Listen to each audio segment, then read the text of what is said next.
Hello friends, मैं रुपेश कुमार आप सभी का स्वागत करता हूं आप सभी के अपने YouTube channel bright Horizons EDU पे। और आज हम पढ़ने वाले हैं problem based on English alphabets यानी अंग्रेजी वर्णमाला पे आधारित जो प्रश्न परीक्षाओं में पूछे जाते हैं, खासकर रेलवे की परीक्षाओं में, SSC के परीक्षाओं में। और इस पे आधारित बहुत सारे ऐसे चैप्टर हैं, बहुत सारे ऐसे क्वेश्चन हैं, बहुत सारे ऐसे डाउट्स हैं जो हम आपके लिए हम क्लियर करेंगे। खासकर उन बच्चों के लिए जो 0 से स्टार्ट कर रहे हैं, उनके लिए एक खास सेशन जो है हमारा बनाया गया है, जिसमें हम आप शुरू से लेकर लास्ट तक यानी 0 से लेकर लास्ट तक हम आपके लिए पढ़ाएंगे। ठीक, तो सबसे पहला चीज़ देखते हैं कि हमें पता है कि इंग्लिश अल्फ़ाबेट जो होते हैं टोटल 26 होते हैं, यानी अंग्रेजी वर्णमाला के कुल अक्षर होते हैं 26। अब हम बात करते हैं सामान्य क्रम के बारे में। सामान्य क्रम के बारे में क्या, सामान्य क्रम जो हम जानते हैं यानी जो हमने बचपन से अभी तक लेकर पढ़ा है, A से लेकर Z तक, जो होते हैं कुल 26। ठीक, अब इसमें आता है हमारा विपरीत क्रम। ठीक, अब इसमें देखते हैं विपरीत क्रम की बात जब की जाए तो जैसे हम विपरीत पढ़ते हैं, जैसे अपोजिट यानी रात का दिन, इस तरीके से। तो यहाँ पे होता है क्या है कि सामान्य क्रम में हम जानते हैं अभी तक A से लेकर Z तक, और विपरीत क्रम में जब इसी क्रम को उलट कर लिख दिया जाता है यानी Z हमारा पहला हो जाता है और A जो है हमारा आखिरी हो जाता है, तब हम इसको कहते हैं विपरीत क्रम में लिखा गया। अब देखते हैं, अब जैसे हमने यहाँ सबका एक नंबर लिख रखा है, वो क्यों? तो ये जो है, ये जो कहलाता है प्लेस वैल्यू यानी स्थानीय मान। यानी ये जो क्रम लिखा हुआ है इसमें A 1 पे है, O 15 पे है, J 10 पे है, L 12 पे है। यानी ये जो लिखा हुआ है सब नंबर के हिसाब से, संख्याओं के हिसाब से, ये जो हो गया इसका स्थानीय मान हो गया। ठीक, तो ये सामान्य क्रम में होता है। लेकिन जब हमसे बात की जाती है, जब उल्टे क्रम में यानी विपरीत क्रम में जब लिख दिया जाता है, तब ये हमारे लिए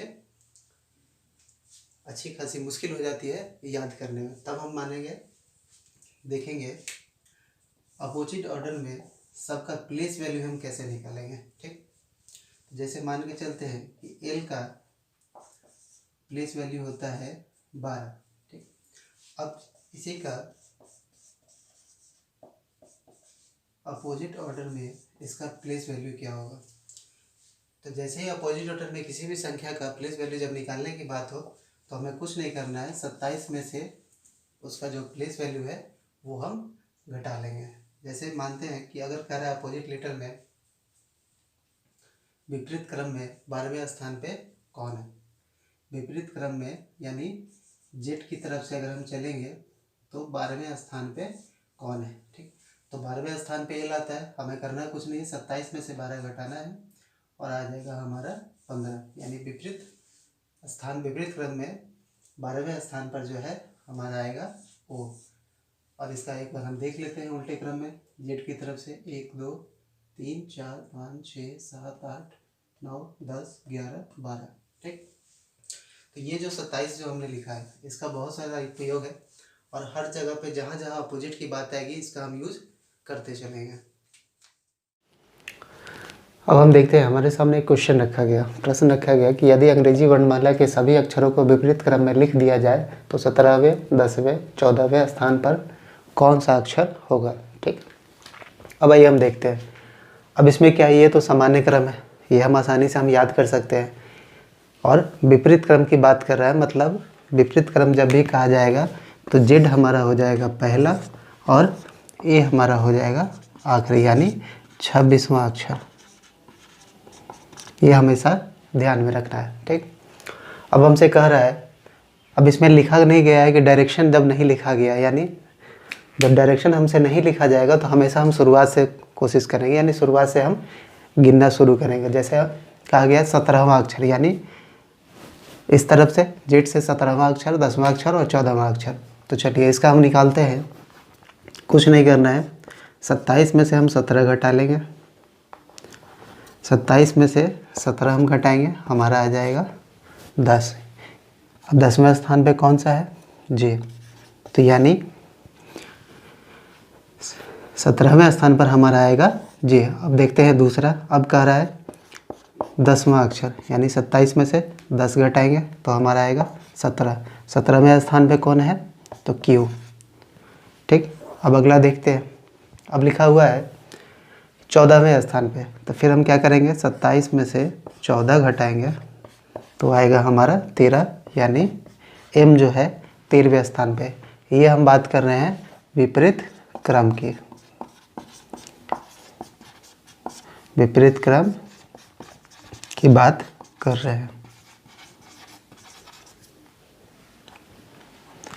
ठीक है, अब इस तरीके से हमसे क्वेश्चन पूछा जाता है। ये तो हमारा हो गया, इसमें डायरेक्शन नहीं दिया गया दाएं से या फिर बाएं से। अब हम इसमें डायरेक्शन ऐड करके हम देखेंगे कि डायरेक्शन से क्वेश्चन कैसे पूछा जाता है, जब सामान्य क्रम में हो या फिर विपरीत क्रम में हो।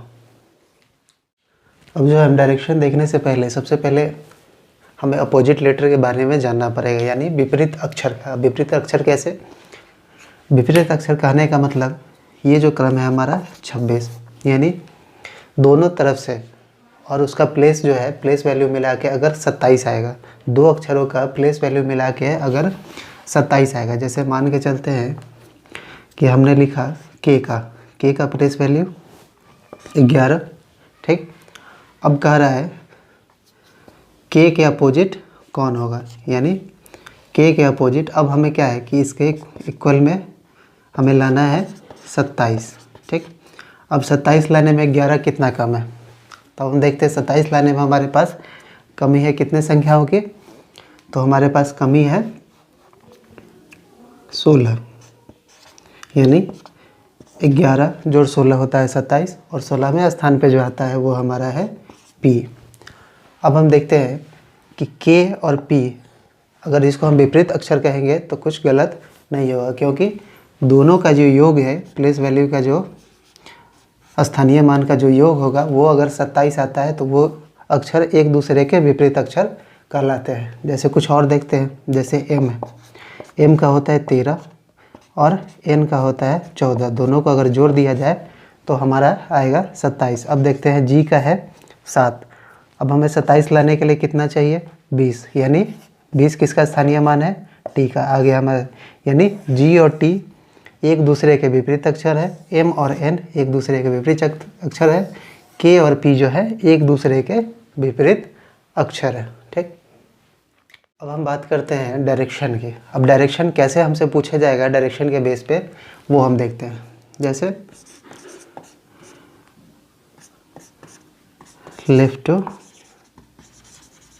राइट, यानी बाएं से दाएं या फिर दाएं से बाएं। अब इसमें क्या है, राइट टू लेफ्ट। सामान्य तौर पर हमसे पूछा जाता है कि जैसे 16वें, 17वें, 18वें, 20वें स्थान पे कौन आता है, तब हमें डायरेक्शन की ज़रूरत नहीं पड़ती है। लेकिन जब डायरेक्शन देता है तो हमें ये दिखाता है कि उस क्रम में हमें किधर से गिनना है, यानी ए की तरफ से गिनना है या फिर जेड की तरफ से गिनना है। जैसे हम लिखते हैं ए से लेकर जेड तक। अगर हमसे कहे कि बाएं, यानी अगर सामान्य क्रम है, यदि अगर सामान्य क्रम है, यानी सामान्य क्रम नहीं भी लिखा होगा तब भी चलेगा। अगर जैसे ही विपरीत क्रम की बात करेगा तो वो जो है प्रश्न में दर्शाएगा कि हमें विपरीत क्रम में निकालना है। ठीक, अब देखते हैं सामान्य क्रम में हमारा जो है लेफ्ट हो जाएगा ए, यानी जब भी बाएं से बात करेगा तब हम ए की तरफ से गिनना शुरू करेंगे, और जब दाएं से बात करेगा तो हम जेड की तरफ से गिनना शुरू करेंगे। ये हो जाएगा हमारा सामान्य क्रम में। अगर इसी में बात की जाए विपरीत क्रम की, तब हमारा हो जाएगा जेड इधर और ए हमारा हो जाएगा आखिरी में। यानी अब हम कहें कि दाएं से, यानी जब दाएं से विपरीत क्रम की बात करें तो ए हमारा आखिरी है, यानी हम इधर से हम गिनना शुरू करेंगे, और जब बाएं की बात करेगा तब हम इधर से यानी जेड से गिनना शुरू करेंगे। ठीक, अब इसमें बहुत सारे क्वेश्चन हैं जिसमें बच्चों को कन्फ्यूजन होता है। उसका एकदम आसान सा तरीका हम बताते हैं कि वो कैसे बना सकते हैं। बहुत सारे बच्चे क्या करते हैं कि अपोजिट ऑर्डर में जितना जो क्रम है वो सब याद कर लेते हैं। ये सब याद करने की ज़रूरत ही नहीं है। अब देखते हैं कि जैसे एक प्रश्न हमसे पूछा जाए कि अंग्रेजी वर्णमाला में बाएं से 16वें स्थान पे कौन सा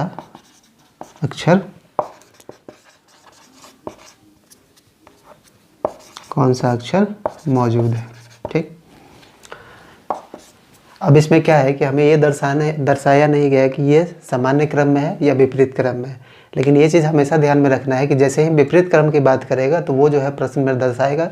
अगर नहीं दर्शा रहा है इसका मतलब ये हमसे सामान्य क्रम से पूछ रहा है, यानी सामान्य क्रम की बात करें यानी 16वें स्थान पे जो है हमारा आएगा पी।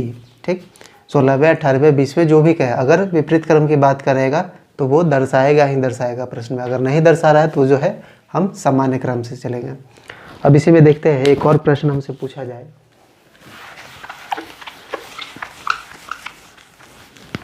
एक और प्रश्न हमसे पूछा जाए जैसे कि अंग्रेजी वर्णमाला के में बाएं से 18वें अक्षर के बाएं 12वां अक्षर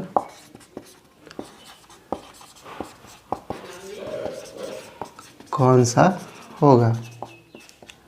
अब क्या है, ये हमारे साथ आया दो डायरेक्शन, यानी बाएं से बहुत सारे बच्चे कंफ्यूज हो जाते हैं कि जब बाएं से पूछा जाता है तो यानी हम ये से तो स्टार्ट कर लेते हैं, फिर कहा जाता है बाएं तो मिड लाइन पे कहीं पे आके या फिर उस पोजीशन पे आके प्लेस पे आके वहाँ पे कंफ्यूज हो जाता है कि हमें इधर आना है या फिर इधर आना है। इसका सिंपल सा ट्रिक हम बताते हैं आपको कि जब भी सेम डायरेक्शन हो,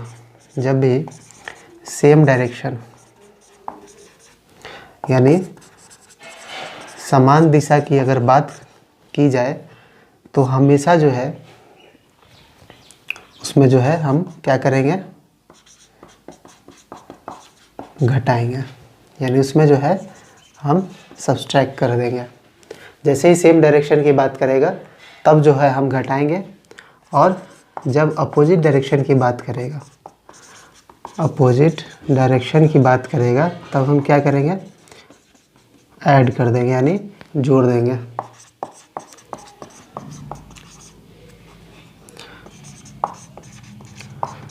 अब वो कैसे, सेम डायरेक्शन मतलब क्या, जब बाएं से बाएं कहेगा, दाएं से दाएं कहेगा तब हम क्या करेंगे, घटाएंगे, और जब बाएं से दाएं कहेगा तब हम जोड़ेंगे, या फिर दाएं से बाएं करेगा तब भी हम उसमें जोड़ेंगे। अब इसी पे एक प्रश्न देख लेते हैं कि कह रहा है कि बाएं से 18वें के दाएं 14वां अक्षर। ठीक, तो ये हमारा कुछ ज़्यादा हो जाएगा, 5वां लिख देते हैं। ठीक, 5वां अक्षर कौन सा होगा।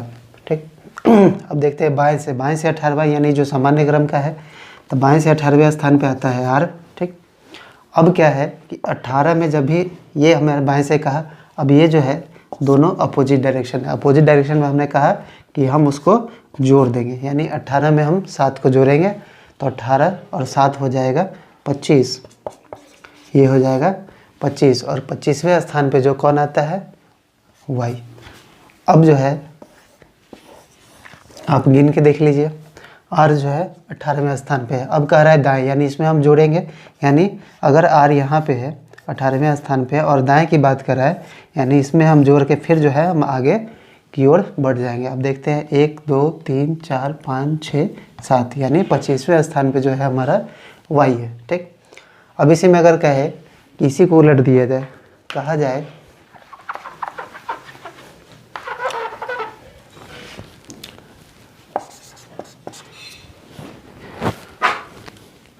अगर इसी में कहा जाए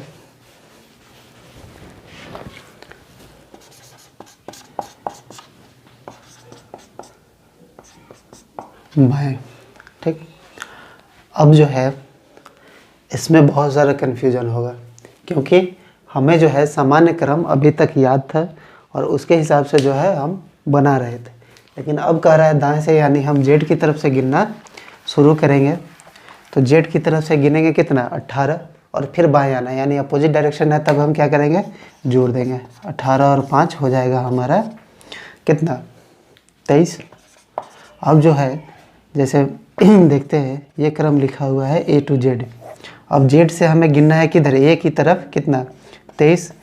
लेकिन हमें तो याद है सामान्य क्रम, अब इसमें कुछ नहीं करना है, सीधे जो है हम 27 में से 23 घटाएंगे, हमारा आएगा 4, यानी डी जो है दाएं से 18वें अक्षर के बाएं 5वें अक्षर पे मौजूद होगा।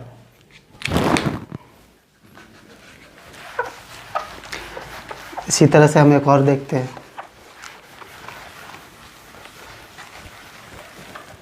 कि अब कहे कि बाएं से बाएं से 14वें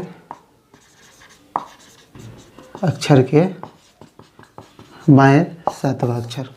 अब क्या है, सेम डायरेक्शन आया। सेम डायरेक्शन में हमने क्या कहा कि हमेशा हम घटाएंगे, यानी 14 में से हम 7 घटाएंगे तो कितना आएगा, हमारा 7 ही आएगा, और 7 पे जो है हमारा जी है। अब जो है इसका हम कंफर्म कर लेते हैं कि 14वें स्थान पे तो ये है, ठीक।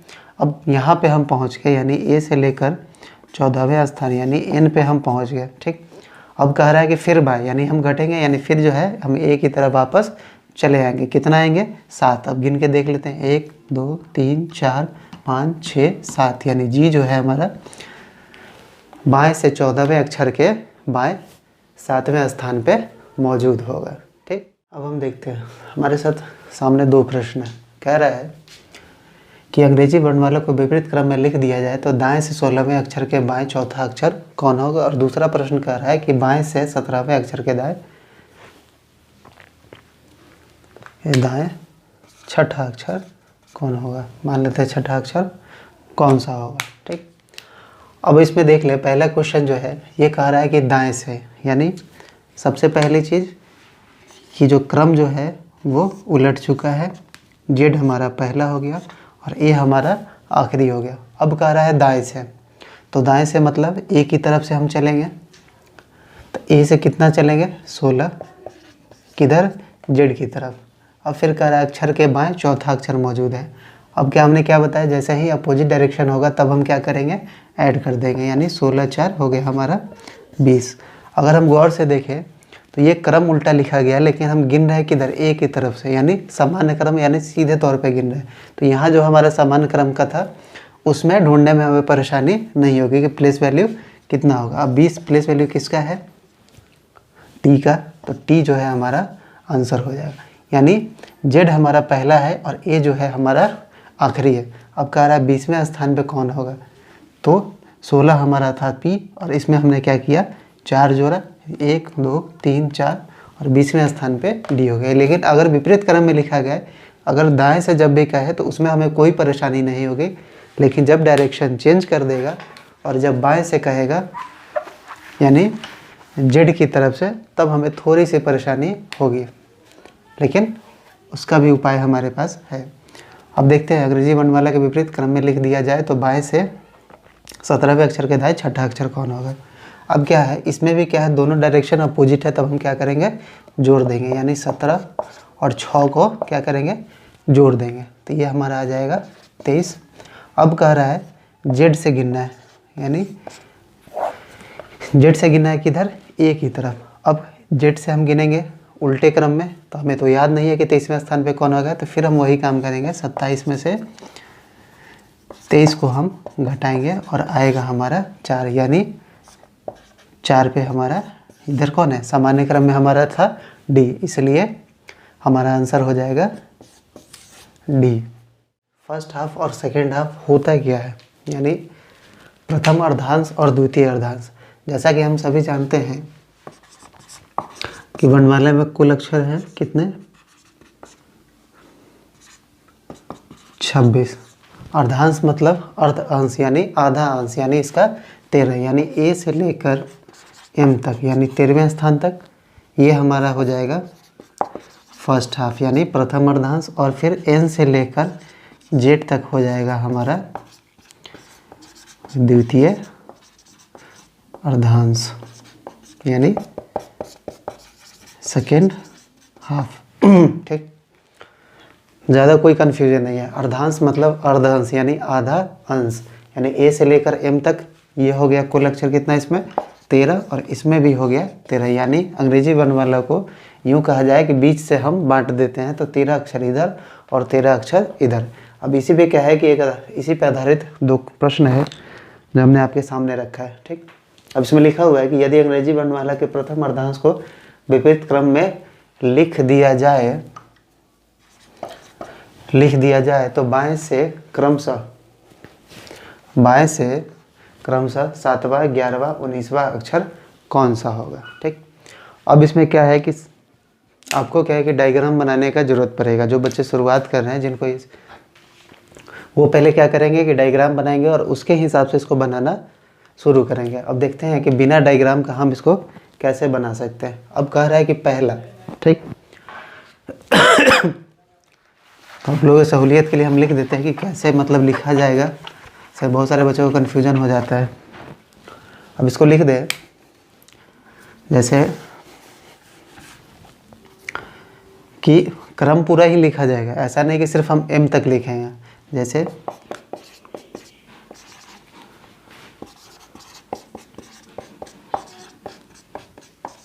ये हमारा एम के बाद का जो हिस्सा था वो हूबहू ऐसा ही लिखा जाएगा। कहा गया कि प्रथम अर्धांश यानी पहला 13 अक्षर जो है उसी को विपरीत क्रम में लिखा गया है, यानी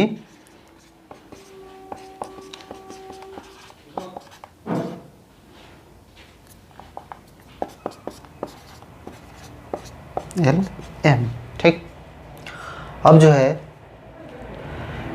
इसमें स्थानीय मान जो है पहले वाला नहीं रहेगा, स्थानीय मान जो है बिल्कुल ही बदल जाएगा। ऐसा नहीं कि उसी स्थानीय मान के हिसाब से हम घटाना बढ़ाना शुरू कर देंगे। अब देखिए पहला क्वेश्चन हमसे कह रहा है कि बाएं से क्रमशः यानी पहले 7वां अक्षर हम निकालते हैं। तो अगर ऐसे हम लिखते हैं तो हमारा 7वां अक्षर कौन सा होगा, 1 2 3 4 5 6 7 यानी जी। जैसे ही अगर प्रथम अर्धांश को विपरीत क्रम में लिखने की बात करें और बाएं से क्रम पूछे कहाँ तक, 13वें स्थान तक। अगर 13वें स्थान से ज़्यादा पूछ रहा है, जैसे 19वां लिखा हुआ है, यानी आप फिर जो है इन को क्रॉस करके आगे बढ़ जाते हैं जहाँ पे ये बदलाव वैसा नहीं है, यानी हूबहू पहले के जैसा लिखा हुआ है। जैसे ही 13वां स्थान हम पार करेंगे उसके बाद हमें इसको उल्टा लिखने की ज़रूरत नहीं है, ना ही उस हिसाब से बनाने की ज़रूरत है। तो 19वें स्थान पे जो है हमारा एस पहले से है, तो इसमें हमको कोई चेंजिंग नहीं करना पड़ा क्योंकि इसका यूज इसमें था ही नहीं। अब है कौन कौन, 7 और 11 जो 13 से नीचे है। तो 7वां देखते हैं, 7वां हमारा जी। अब क्या है कि उल्टे क्रम में लिखा है तो हमको लिखना पड़ेगा, गिनना पड़ेगा, तब जाके हम क्या करेंगे बनाएंगे। उसमें बहुत सारा समय चला जाता है। तब क्या देखते हैं, कुछ नहीं करेंगे हम, क्योंकि उल्टा गया है कितना 13 अक्षर, तो 1 हम बढ़ा लेंगे। जैसे विपरीत अक्षर में हम देखते थे कि 26 अक्षर है और 1 बढ़ा के 27 से हम घटा लेते थे, तो वही काम यहाँ करेंगे। तो 14 में से 7 घटाएंगे तो हमारा आएगा कितना 7, और सामान्य क्रम में 7 पे कौन है जी। ये जो भी हम आपको बता रहे हैं 27 से 14 से घटाना, ये इसलिए घटाते हैं ताकि सामान्य क्रम का जो ऑर्डर है, जो मूल रूप है, वो हमको मालूम चल जाए, मूल स्थानीय मान मालूम चल जाए, उस हिसाब से हम बना लें। यानी 14 से हम 7 घटा लिए, आया हमारा 7, और ये सामान्य क्रम किसका, जी का, तो ये हमारा हो जाएगा 7वें स्थान पे हमारा हो जाएगा जी। अब देखते हैं 11वें स्थान पे। अब गिन के देखते हैं 11वें, 7 यहाँ तक था, 8 9 10 11, यानी 11वें स्थान पे सी है। लेकिन बिना लिखे हम निकालेंगे कैसे, तो फिर हम क्या करेंगे 14 में से 11 घटाएंगे, आएगा कितना 3। अब 3 जो है सी का जो स्थानीय मान है, कब मूल रूप में, तो सी जो है इसका हमारा निकल गया।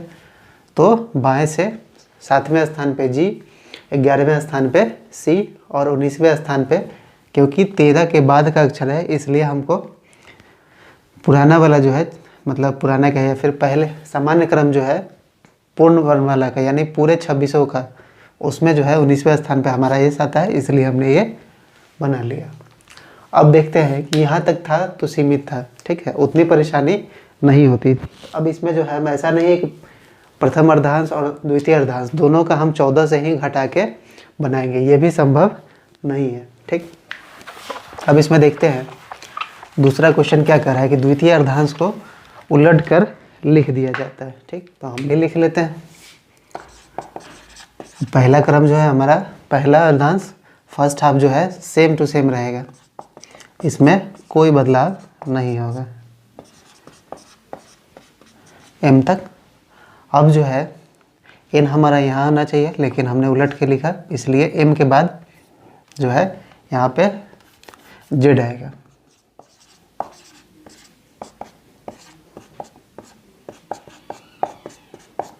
ठीक, अब क्या है कि अब हमसे पूछ रहा है कि दाएं से, यानी दाएं से हमारा क्रम ये नहीं कि m के बाद हम यहाँ से गिनेंगे, जब भी गिनते हैं तो यहाँ ख़त्म करते हैं और यहाँ से शुरू करते हैं। अब दाएं से कह रहा है तो यानी ये जो है हमारा 26वां अक्षर है और ये जो है पहला अक्षर है। अब इसमें कह रहा है कि दाएं से 8वें स्थान पे कौन होगा, तो दाएं से 8वें स्थान पे अगर हम लिखते हैं तो इसमें गिनने में आसानी होती है, लेकिन समय बहुत ज़्यादा लगता है। तब हम देखते हैं 1 2 3 4 5 6 7 8, 8वें स्थान पे आ रहा है कौन, u। लेकिन अगर जो है इसमें से हम घटाना शुरू करें तो क्या संभव है कि वो आ पाएगा, बिल्कुल नहीं। ठीक, तब हम क्या करेंगे कि सबसे पहला काम हमें करना क्या है, पूछा हमसे कितना, 8वां। ठीक, तो हम क्या करेंगे, 14 में से 8 घटा लेंगे। ठीक, 8 घटाए तो हमारे पास कितना आया, 6। ठीक, यहाँ भी हम 14 से घटाएंगे पहले, लेकिन इसके बाद हमें क्या करना है, प्रथम अर्धांश में सिर्फ हम 14 से घटा के बना लेते थे, क्योंकि हमारे पास क्रम में 13 तक ही सीमित रहते थे। लेकिन अब क्या है, हम इसमें 26 तक सीमित हो गए। तो सबसे पहला काम कि 14 में से हम 8 घटाएंगे तो हमारा आया 6। अब इस 6 को जो है हम 27 में से घटा लेंगे, तो 27 में से 6 घटाए तो हमारा आया 21, और 21 पे कौन आता है, u। अब u का मूल स्थान हमको पता हो गया, स्थानीय मान 21 था, और यहाँ पे भी क्या है, सेम जो है 21 हमारा आ रहा है। तो द्वितीय अर्धांश में जब भी हम बनाएंगे तो क्या करेंगे, पहले 14 से घटाएंगे और जो मान आएगा उसमें से 27 से घटाएंगे, यानी जो इसलिए घटाएंगे कि 14 से 8 घटाएं क्योंकि 8वां स्थान पूछ रहा था। अब क्या है, कुल अक्षर कितने हैं, 26, इसलिए हम इसमें से घटाएंगे, 27 में से 6 घटाएं तो हमारा है 21। 21 किसका, मूल रूप का स्थानीय मान जो जिसका था वो हमारा आंसर हो जाएगा। अब देखते हैं छठा का। अब इसमें छठा पूछ रहा है तो 14 में से 6 घटाते हैं तो हमारा आएगा कितना, 8। अब क्या करेंगे, 8 को क्या करेंगे, 27 में से फिर 8 को घटा लेंगे। अब इसमें से घटाने के बाद हमारा आएगा 19। 19 किसका है, इसका। ठीक, अब आया 19वें स्थान पे, नहीं 8वें स्थान पे। ये तो हमारा मूल रूप जो है, मूल रूप का स्थानीय मान है, हमसे पूछा था 8वें स्थान पे, तो 8वें स्थान पे हम गिन लेते हैं, 1 2 3 4 5 6 7 8, नहीं छठे स्थान पे ना, माफ़ी, 1 2 3 4 5 6, यानी छठे स्थान पे जो है हमारा आ गया कौन, एस। अब पूछ रहा है 15वां अक्षर कौन होगा। हमने क्या बताया, जैसे ही द्वितीय अर्धांश की बात करेगा तो जब भी हम चलेंगे 13 तक ही सीमित रहेंगे, या फिर वो फर्स्ट हाफ का हो या फिर सेकेंड हाफ में। ये जो है आपको उलझाने के लिए क्वेश्चन में डाल दिया जाएगा कि 15वां अक्षर कौन होगा। तो 15वां अक्षर यानी 13 तक तो यहीं तक सीमित है, अब 13 के बाद हमको इधर जाना पड़ेगा, तो यानी विपरीत क्रम का कोई ज़रूरत ही नहीं था, लेकिन उलझाने के लिए जो है ये हमने डाला। अब क्या है, इसमें ना हमको 14 से घटाना है ना कुछ करना है, क्योंकि इसके बाद जो है सामान्य ऑर्डर हो जाता है विपरीत क्रम का। अब इसमें क्या करेंगे, 27 में से सीधे घटा लेंगे और हमको कुछ नहीं करना है। कितना घटाना है, 15वां। 27 में से 15 घटाएंगे, आएगा हमारा 12। 12वें स्थान पे कौन है, तो 12वें स्थान पे आता है कौन, एल। किसमें, सामान्य क्रम में जिसका स्थानीय मान आता है वो हो गया हमारा एल। बस ये चीज़ हमें ध्यान रखना है, 27 का लगभग जगह उपयोग होगा जब जब विपरीत की बात करेगा। ठीक है, और फर्स्ट हाफ में जो है पहले वाले में सिर्फ 14 से घटा के हम काम बना लेते थे, लेकिन हाँ उसमें भी जब दाएं से बाएं से और भी बहुत सारे टाइप्स है जिसे पूछे जाएंगे। ये तो हमने सिर्फ आपको समझाने के लिए बताया है, इसे अगली वीडियो में जो है हम आपके लिए जितने भी टाइप्स है उस पर आधारित जितने भी क्वेश्चन पूछे जाते हैं या फिर अभी तक पूछे गए हैं वो सारे टाइप्स जो है आपको हम बताएंगे एक एक करके। हर टाइप से हर क्वेश्चन, जितने भी क्वेश्चन पूछे जाते हैं सबका जो है अगली वीडियो में हम आपके लिए लेके आएंगे। तब तक के लिए धन्यवाद, और इसी तरह आप अपनी तैयारी को करते रहिए।